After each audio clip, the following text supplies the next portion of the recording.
আজকে আমরা একটা বড় উদ্যোগ গ্রহণ করেছি এর একটা ডাটা বেস তৈরি করার জন্য। আমরা ওয়ার্ল্ড ব্যাংক এবং ইউএনডিপির সহায়তায় এই কাজটা আমরা শিগগিরই করতে যাচ্ছি। তবে হ্যাঁ, আমরা যে পরিমাণ নারী উদ্যোক্তাকে আমরা প্রশিক্ষণ দিয়ে তাদের ক্যাপাসিটি বিল্ড আপ এবং স্কিল ডেভেলপমেন্টের কাজ করছি, এই সংখ্যাটা একেবারে কম নয়। যদি আমি এটা পরিসংখ্যান বলি পার্সেন্টেজ হিসাবে, এটা 24% নারী আমরা যাদেরকে প্রশিক্ষণ দিচ্ছি। আমরা যেটা জানতে চাচ্ছি যে তৃণমূল পর্যায়ে, যেমন জেলা উপজেলা পর্যায়ে আপনার শিল্প মন্ত্রণালয়ের সব জায়গায় অফিস আছে, সেখানে এসএমই ফাউন্ডেশনের কি একটি করে সেল খোলা জায়গা? আমাদের শুধুমাত্র ঢাকায় অফিস আছে। আমরা উদ্যোগ নিয়েছি যাতে অ্যাটলিস্ট বিভাগীয় শহরগুলোতে যাতে এসএমই ফাউন্ডেশনের অফিস খোলা হয়। আমরা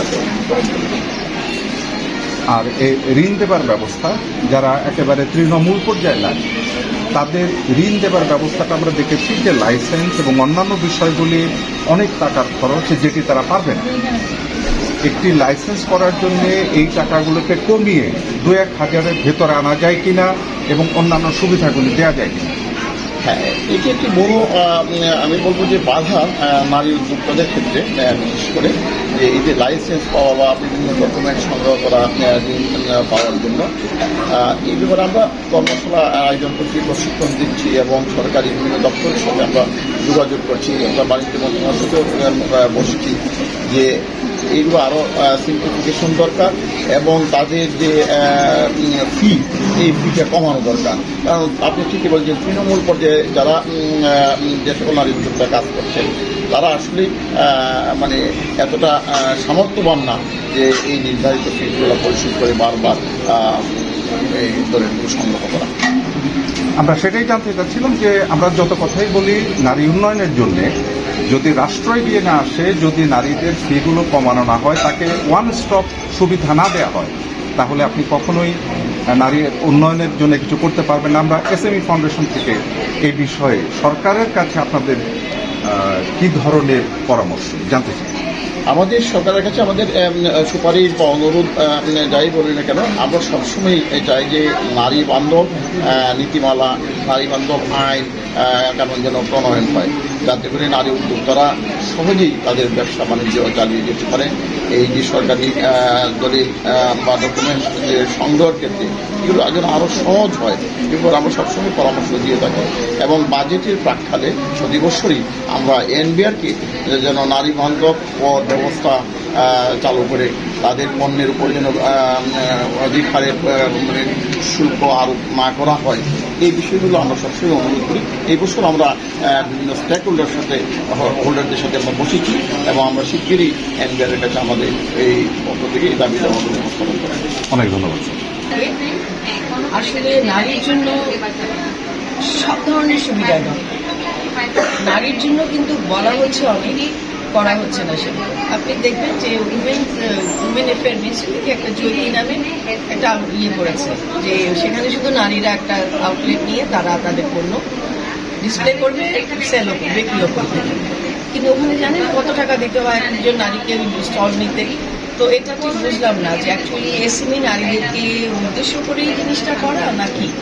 তো সেটা নিয়ে আমরা একটু ইয়েতে আছি যে এটা ঠিক না নারীদের জন্য। তারপরে এসএমই ফাউন্ডেশন আজকে আমাদের সাহেব আছেন, সামনে বলছি যে 5 দিনের আপনি একটা ট্রেনিং হয়। 5 দিনে কি কোনো ট্রেনিং আসলে হয়? কেউ কি শিখতে পারে 5 দিনে? তো যার জন্য নাকি ট্রেনিংটা 5 দিনে হলেও ঠিক আছে, কিন্তু 1 মাস পরে একটা ফুল আপ ট্রেনিংয়ে হবে। তা না হলে নারীরা উঠে আসবে, কারণ ওরা অ্যাট দ্য সেম টাইম আপনার যদি তারা ফান্ডটা না পায়। কারণ অনেক নারীকে দেখা গেছে, আমরা যখন ট্রেনিং করিয়েছি এসএমই, তো সেখানটা তারা খুব অনেক নারী আছে যে একটুতে ধরে ফেলে এবং তারা কিছু করতে চায়, কিন্তু আপনার যদি করবে তারা পুঁজি কোথায়, সেটা যদি এসএমই ফাউন্ডেশন একটু এনশিওর করে যে না আমরা ট্রেনিং দেবো, অ্যাটলিস্ট 5 জনকে আমরা এখানটায় পুঁজি দিয়ে সাথে সাথে সাহায্য করবো, তাহলে কিন্তু কয়েকটা নারী উঠে আসবে একসাথে। আর পুরো ট্রেনিংগুলো একটু দরকার। সেক্ষেত্রে আপনারা কি মনে করছেন যে আমাদের যারা ট্রেনিং পাচ্ছে তাদের পুঁজির অভাব এবং পুঁজিটি তাদের সরবরাহ করা যাচ্ছে?